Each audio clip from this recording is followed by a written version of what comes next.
अगला क्वेश्चन है MS word में आप फूटर कैसे जोड़ सकते हैं। अब जैसे क्या है कि आप हेडर और फूटर दोनों का यूज करते होंगे, तो एमएस वर्ड में हेडर और फूटर, तो क्या कर रहा है इसमें फूटर को जोड़ने के लिए कह रहा है कि फूटर को आप कैसे जोड़ सकते हैं।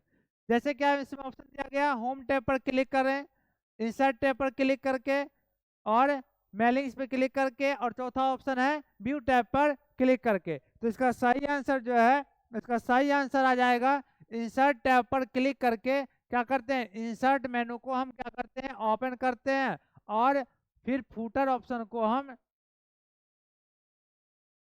अलाउ करते हैं, जिससे हम फूटर का यूज कर सकते हैं। उसके बाद की क्वेश्चन है एमएस वर्ड 2019 की मेल मर्ज की प्रक्रिया की तीसरा चरण निम्न में से कौन सा है। एमएस वर्ड 2019 की मेल मर्ज की प्रक्रिया की तीसरा चरण कौन सा है। अब इसमें पूछ रहा है कि तीसरा चरण, तीसरा स्टेप कौन सा है। तो इसका तीसरा स्टेप जो है, इसमें तीसरा स्टेप दिया गया है प्राप्तकर्ता का चयन करने के लिए, जो कि इसका सही आंसर हो जाएगा ए नंबर।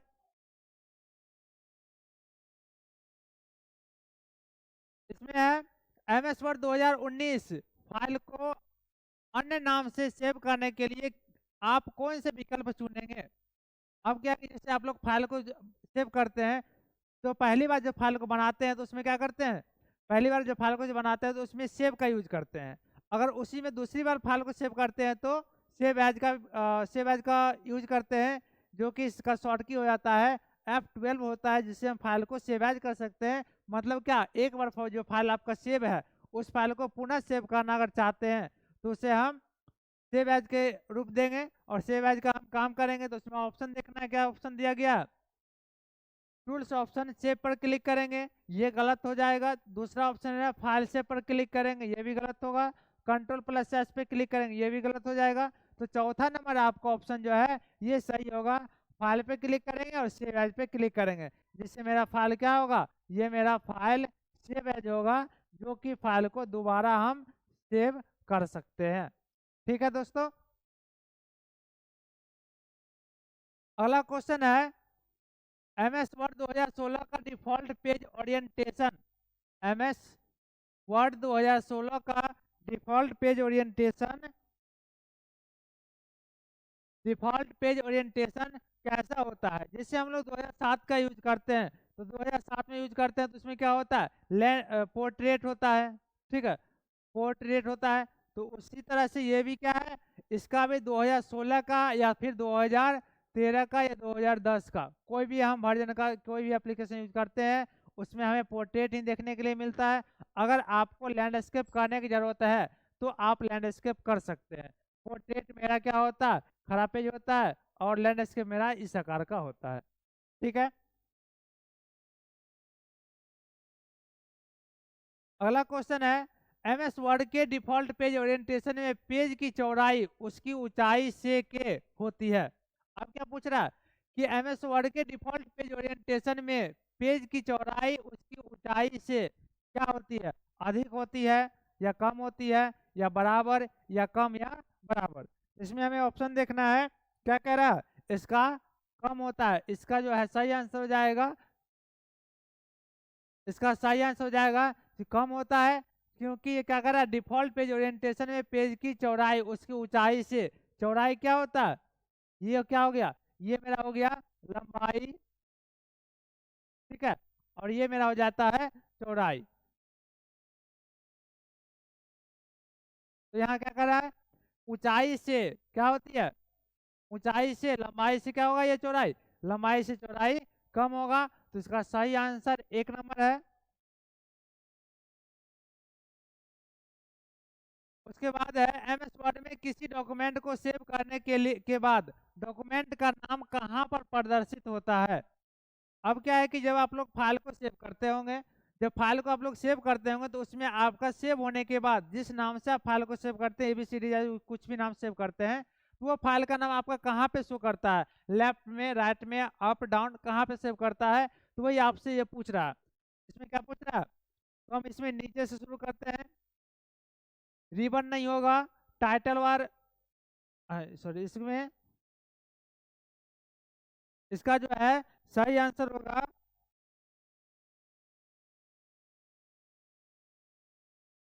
इसका सही आंसर हो जाएगा टाइटल बार। स्टेटस बार में नहीं आएगा, मेन्यू बार में नहीं आएगा, क्योंकि मेन्यू बार में हमें क्या दिखता है, मेन्यू बार में हमें ऑप्शंस दिखता है। स्टेटस बार में हमें क्या दिखता है, पेज का साइज, पेज का वर्ड का नंबर दिख जाता है। और टाइटल बार जिससे ऊपर में कोई भी नोट्स में देखेंगे, ऊपर में यहाँ पे हमें उस फाइल का नाम शो करता है। और रिबन में तो बहुत सारे ऑप्शन रहता है, ग्रुप मिलके रिबन का कहलाता है। अगला क्वेश्चन है, अर्थ है आपके कंप्यूटर पर इंटरनेट के माध्यम से डाटा और फाइलें प्राप्त करना। क्या अर्थ है जो हम इंटरनेट के माध्यम से डेटा और फाइल को प्राप्त करते हैं, तो उसका अर्थ है क्या कहलाएगा? उसका अर्थ क्या कहलाएगा? अपलोडिंग या डाउनलोडिंग या डिलीटिंग या फिर शेयरिंग। तो इसका अर्थ क्या कहलाएगा? डाउनलोडिंग कहलाएगा, जिससे हम डाटा को क्या करते हैं, प्राप्त कर रहे हैं। डाटा को हम अपने कंप्यूटर में डाउनलोड कर रहे हैं, ना कि अपलोड कर रहे हैं। अगर अपलोड करेंगे डाटा को, हम इंटरनेट पर डाटा को भेजेंगे, तो क्या कहलाएगा? यह मेरा अपलोडिंग कहलाएगा। लेकिन जब हम डाउनलोडिंग करेंगे अपने सिस्टम में, तो वह मेरा डाटा जो है यह डाउनलोडिंग कहलाएगा।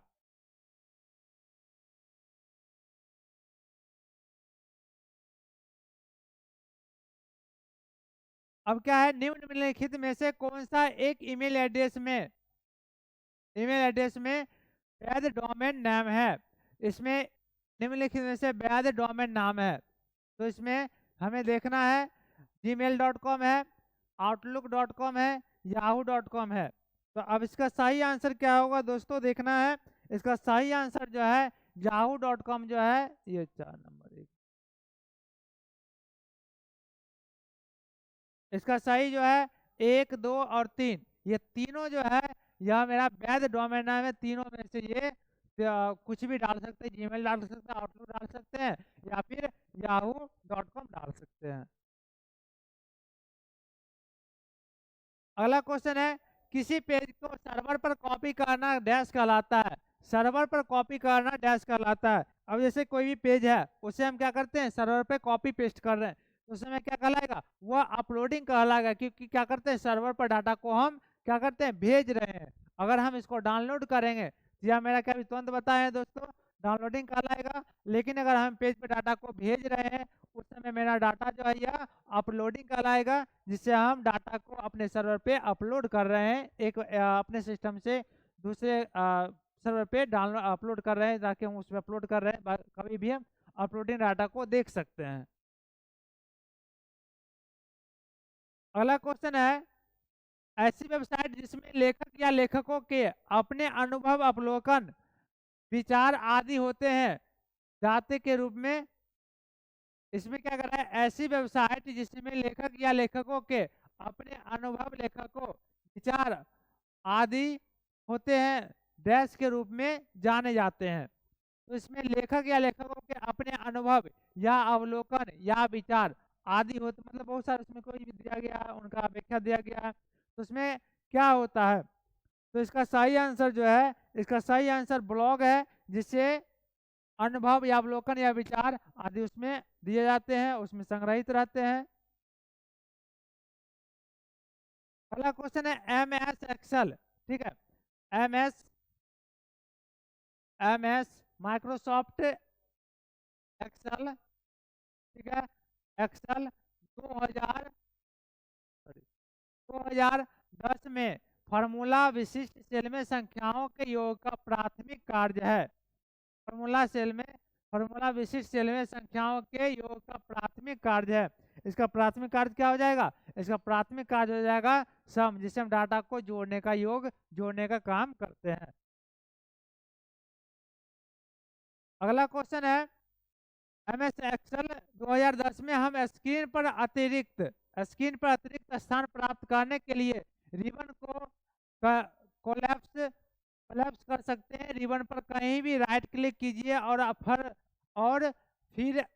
कोलैप्स द रिबन को क्लिक कीजिए या को दबाइए। मतलब क्या कह रहा है कि इसका शॉर्ट की पूछ रहा है कि हम स्क्रीन पर अतिरिक्त स्थान प्राप्त करने के लिए रिबन को हमें किस शॉर्टकी का यूज करेंगे जिससे हमें क्या हो जाएगा, ये हमें ऑप्शन प्राप्त हो जाएगा।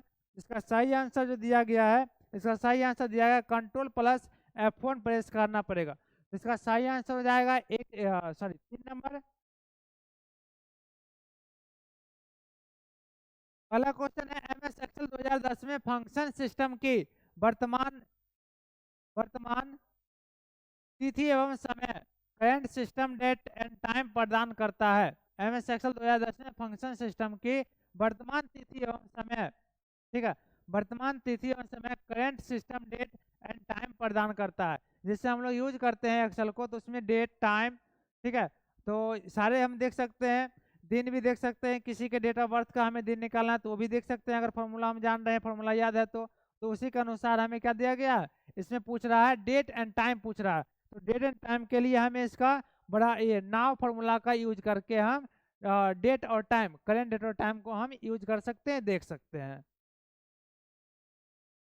उसके बाद अगले क्वेश्चन है MS एक्सेल 2010 में फंक्शन सिस्टम की वर्तमान तिथि एवं समय, करंट सिस्टम में देख सकते हैं। रिपीट क्वेश्चन हो गया, तो इसका सही आंसर हो जाएगा, नाउ का फॉर्मूला यूज करेंगे।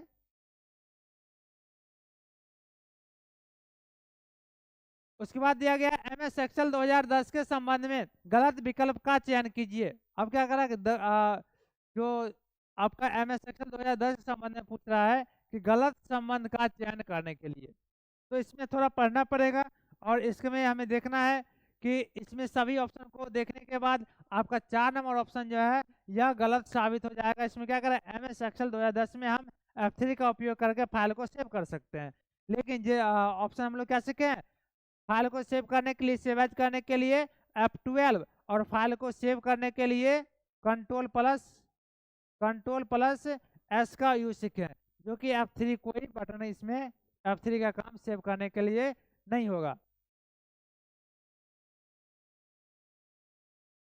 तो दोस्तों आज की मेरा टोटल क्वेश्चन 30 था, जो कि पिछले क्लास में पिछले चैप्टर का कुछ क्वेश्चन बचा हुआ था, वह आज आप लोग के बीच पूरा क्लियर कर लिए हैं। तो हमें सारे भी क्वेश्चन को, सभी वीडियो को देखते रहना है और अपने एग्जाम की तैयारी पूरी अच्छी तरीके से अच्छी तरह से करना है। तो आज के यहीं तक क्वेश्चन रहने देते हैं, अगली क्लास अगली टॉपिक के साथ आप लोग से मिलते हैं। तब तक थैंक यू, बने रहिए।